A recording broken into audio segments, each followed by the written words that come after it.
Bienvenue dans ce journal, mesdames et messieurs, les sommaires. Le président de la République est arrivé ce vendredi la journée à Windhoek en Namibie où il a pris part à la cérémonie d'investiture de la présidente Netumbo Ndemupelila, 5e président de la Namibie et première femme à exercer la fonction en Afrique australe. Cette année, les musulmans de la RDC vont célébrer la fête des Al-Delfir dans leurs mosquées respectives. Cette décision vient du ministre de la Justice afin de préserver l'ordre public et la paix sociale. Et enfin en sport, les Léopards de la RDC viennent de battre le Soudan du Sud sur un score d'1-0, match comptant deux éliminatoires de la Coupe du Monde 2026 qui va se jouer entre le Canada, les États-Unis et la Mexique. C'est tout pour les sommaires. Comme je vous le disais en titre, le président de la République, Félix Tshisekedi, est arrivé ce vendredi 21 mars 2025 à Windhoek, afin de prendre part à la cérémonie d'investiture de Madame Netumbo Ndemupelila, nouvellement élu président de la République des Namibie. Le chef de l'État a été accueilli par les ministres namibiens des Transports ainsi que quelques officiels congolais.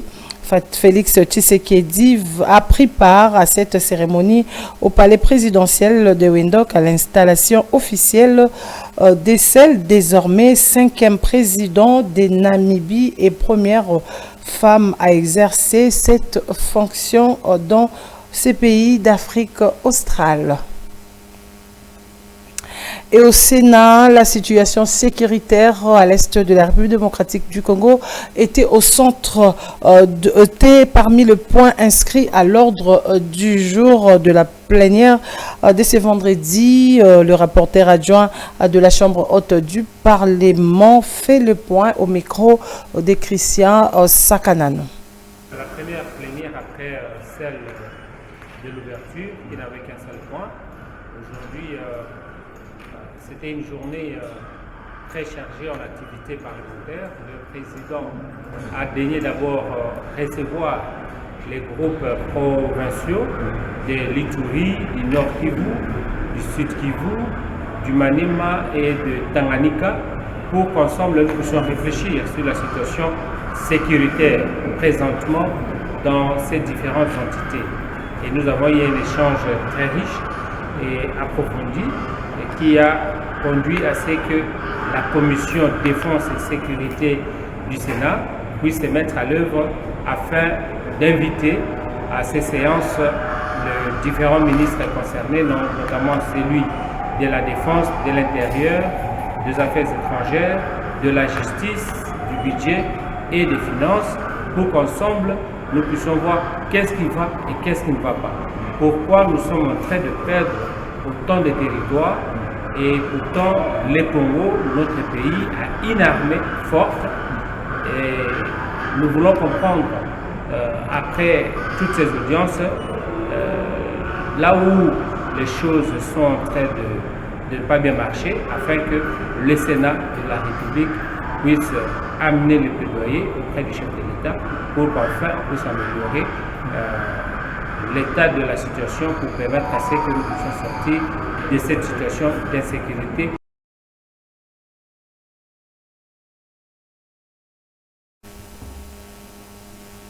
Et la Première ministre Judith Soumino a participé le jeudi 20 mars à la conférence interactive organisée par la communauté estudiantine de l'Université protestante du Congo.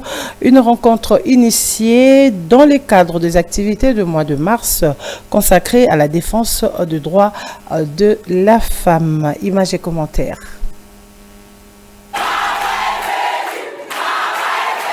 Investir en faveur de la femme pour accélérer le développement en République démocratique du Congo, tel est le thème choisi à la conférence interactive organisée par la communauté estudiantine de l'Université protestante au Congo. Il était question de permettre aux étudiants de l'UPC d'épuiser à la source toutes les informations sur les actions gouvernementales visant à promouvoir, entre autres, l'entrepreneuriat féminin. J'ai l'honneur de voir en tant que première ministre, première femme première ministre, mais aussi en tant que mère, de vous saluer et de vous remercier parce que vous avez voulu avoir ce dialogue inclusif entre vous et moi qui représente le gouvernement. Et je pense que c'est une occasion qui nous est donnée, que nous pourrons renouveler au fil des temps, mais c'est important de pouvoir avoir cet échange à bâton rompu, j'espère. Pour la première ministre qui fait de la diversification de l'économie son cheval de bataille, le jeune devrait initier des projets dans le secteur agricole. Aux futures jeunes femmes entrepreneurs, la première ministre appelle à plus de résilience et de combativité pour s'imposer dans le milieu professionnel au même titre que les hommes. C'est par le tour des stands où les étudiants ont exposé les œuvres artistiques, des bijoux et des produits cosmétiques Made in DRC que la première ministre a bouclé sa journée à l'université protestante au Congo. Et à l'occasion de la journée internationale de la francophonie, le groupe des ambassadeurs francophones au cours de cette journée célébrée chaque 20 mars de chaque année, adressé une déclaration en faveur de la RDC au regard de la situation auquel les pays fait face. Ces groupes des ambassadeurs francophones a condamné cette violence du territoire et appelle à la cessation des hostilités dans les provinces occupées. Agnès Kassaza nous en parle. Réunis à l'occasion de la Journée internationale de la francophonie célébrée le 20 mars de l'année. À cette occasion, le groupe des ambassadeurs francophones a adressé un message sur la situation actuelle dans l'Est de la République démocratique du Congo. Ces ambassadeurs ont réaffirmé leur attachement à la RDC. Alors que le pays fait actuellement face à une violation de sa souveraineté par le Rwanda, nous réaffirmons notre attachement à l'indépendance et à l'intégrité territoriale de tout pays francophone et de la République démocratique du Congo en particulier. Nous attachons la plus grande importance au respect de ce principe. Nous exprimons notre vive préoccupation face à la rapide dégradation sécuritaire observée depuis le début de l'année dans l'est du pays en raison de l'offensive menée par le mouvement du 23 mars. Ces groupes de ambassadeurs francophones restent inquiets face à la dégradation de la situation et appellent à la cessation des hostilités et au retrait du M23 dans les territoires occupés. Nous appelons à la cessation immédiate des hostilités, au retrait du M23 de toutes les zones qu'il occupe illégalement et au démantèlement des administrations parallèles illégitimes qu'il a mises en place. Les ambassadeurs francophones soutiennent le processus diplomatique de pourparlers de différents pays. Nous soutenons les efforts diplomatiques déployés par la SADC, l'EAC, l'Angola et réaffirmons le rôle essentiel des processus de Luanda et de Nairobi. Ces groupes des ambassadeurs francophones réitèrent leur soutien à la population congolaise victime de ces conflits. Et en justice, l'audience de jeudi 20 mars des 5 officiers militaires de la FARDC et de la police nationale s'est déroulée à huis clos. Une décision de la haute cour militaire qui a estimé que le fait reproché contre eux ont un caractère secret qui relève des informations sur la défense nationale. Lydie Djamba pour le détail.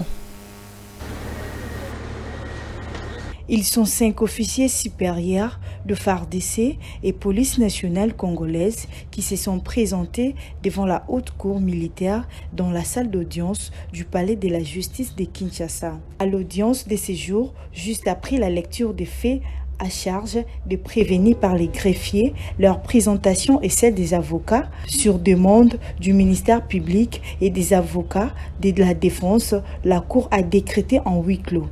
Le journaliste, membre de famille de prévenus et d'autres observateurs ont été priés de quitter la salle d'audience.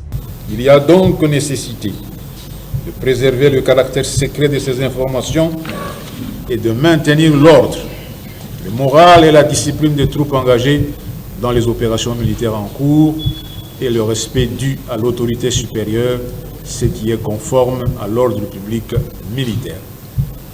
En conséquence, la Haute Cour militaire dira fonder les requêtes formulées par l'organe de la loi et l'un des conseils des prévenus et ordonnera le huis clos. Pour l'un des conseils de prévenus, Chichabo Kolombe, c'est primordial que ces procès se déroulent en huis clos pour préserver le secret des opérations militaires. Diffuser, propager certaines informations qui sont secrètes et qui relèvent des secrets militaires pourront impacter justement l'évolution des combats sur le terrain. Non, mais ce qui est sûr est vrai que le dossier tel que nous l'avons compulsé conserve beaucoup de secrets militaires qu'on ne peut pas exposer à la place publique.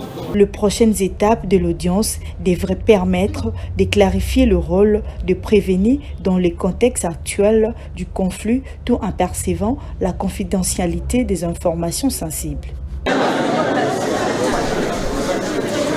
Et ces communiqués de la justice pour la prière, la clôture de Ramadan pour absence de consensus au sein de la communauté islamique du Congo, Komiko en sigle. Le ministre de la Justice, Constant Moutamba, appelle les musulmans à célébrer Eid el-Fitr dans leurs mosquées respectives afin de préserver l'ordre public et la paix sociale. Il a également informé la Komiko de la mise en place d'une commission ad hoc chargée de statuer sur la crise au sein de cette communauté ainsi que l'identification de tous les imams et mosquées. Changeons de registre pour parler santé à présent dans le but de promouvoir la sensibilisation et la détection précoce de maladies rénales chez les enfants drépanocytaires vivant en RDC. Les services des néphrologies pédiatrique des cliniques universitaires de Kinshasa a tenu le jeudi 20 mars une conférence scientifique où plusieurs cliniciens des services pédiatriques des différents hôpitaux de la capitale ont pris part à cette conférence. Bénédicte Maké nous en parle.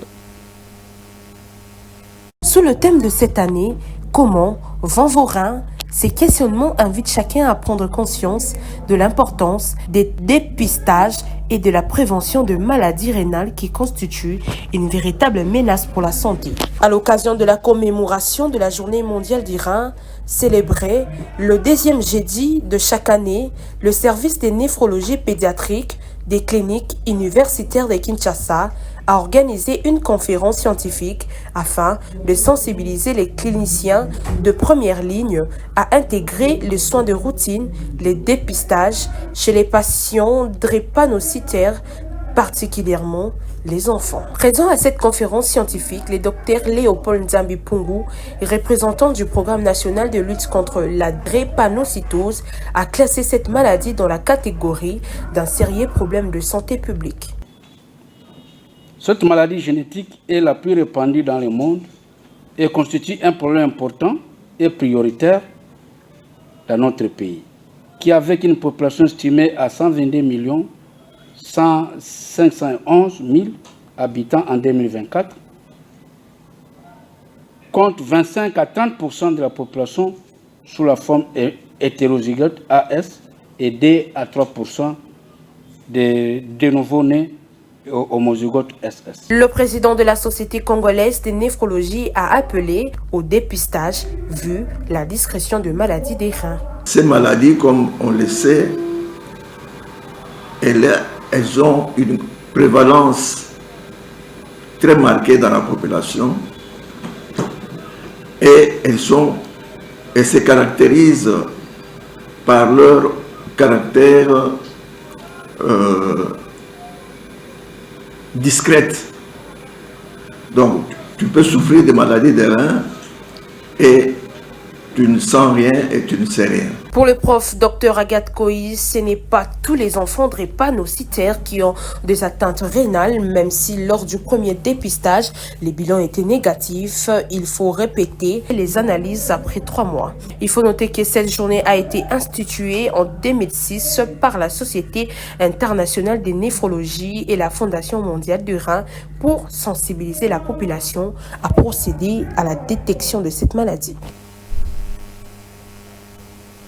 Et les journalistes congolais sont appelés à s'ériger en obstacle à la désinformation. C'est l'essentiel du point de presse animé le jeudi 20 mars à Lubumbashi par le porte-parole adjoint de FARDC, le général de brigade Jean Daniel. Il a appelé les journalistes à œuvrer pour la promotion des actions menées par l'armée dans les différents zone opérationnelle en République démocratique du Congo. Propos recueillis par Bénédicte Maké.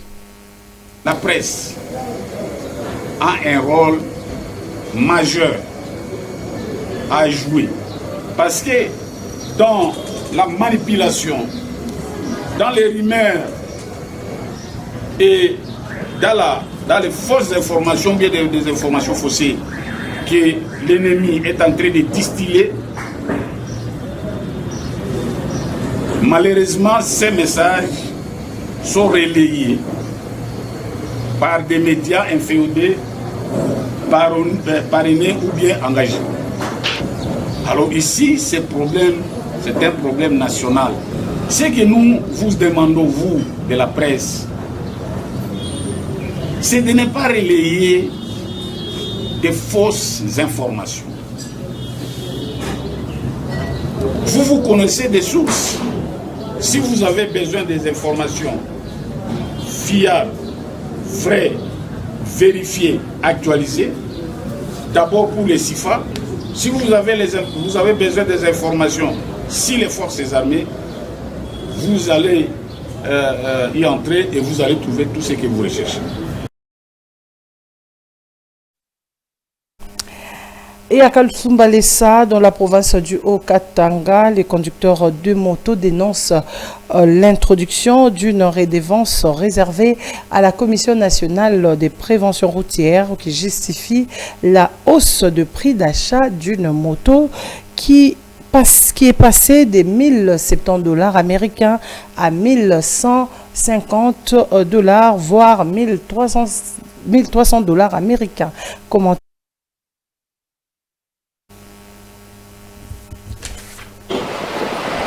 Le prix de la moto dans la cité frontalière de Kasumbalesa, dans les Katanga, est revu à la hausse. Une moto qui coûtait $1,070 américains coûte désormais $1,150, d'autres $1,200, voire $1,300 américains. Cette augmentation des prix se justifie par l'introduction de la structure des prix d'une redevance reversée à la Commission nationale de la prévention routière qui vient de l'instaurer. Cette redevance instaurée depuis plusieurs années par le ministre national des Transports est désormais applicable sur terrain. Les conducteurs de motos dans cette partie du pays se plaignent et appellent à la suppression de cette redevance. Ma moto, quand même, il a 1 cas, 1100, 1150. Pour le moment, il n'a pas 1200, 1250. Atushushe puisque ni vitu vinatusaidia hatuna na kazi nyingine batushushe pour que tuuze na chetu directement. Du côté de la Commission nationale de prévention routière CNPR, les chefs de la division d'études de la planification et de la technique, Christophe Lia, a réfuté l'existence d'une taxe mais d'une redevance de $24 américains. Quand on a pris l'arrêté de 2006, il n'y avait pas de prix fixés. C'est alors qu'en 2012, on a fait l'arrêté 0,52. C'est là où on a mis le prix des ventes des signes distinctifs et des signes réflectifs des automobiles et des motos. À l'instar des autres villes de la RDC, la moto est le moyen de transport privilégié à Kasumbalesa.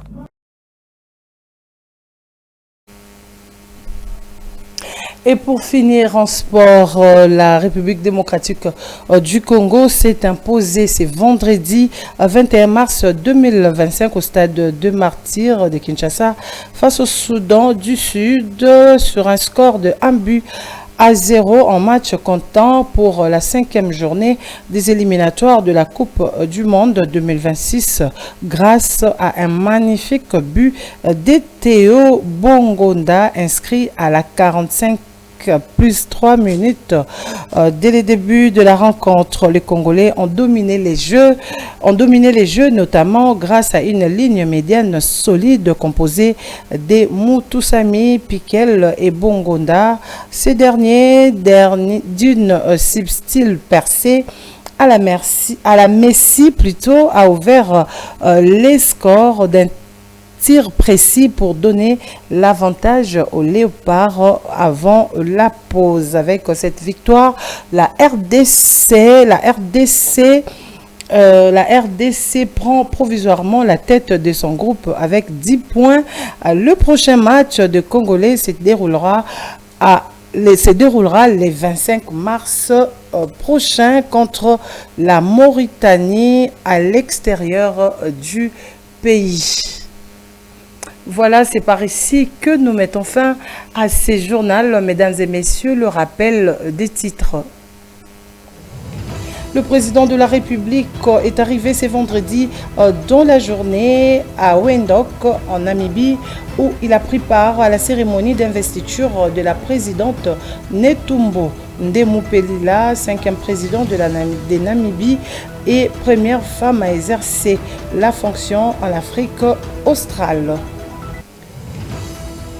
Cette année, les musulmans de la RDC vont célébrer la fête de Eid el-Fitr dans leurs mosquées respectives. Cette décision vient du ministre de la Justice afin de préserver l'ordre public et la paix sociale. Et enfin, sport, le Léopard de la RDC vient de battre le Soudan du Sud sur un score d'1-0, match comptant des éliminatoires de la Coupe du Monde 2026.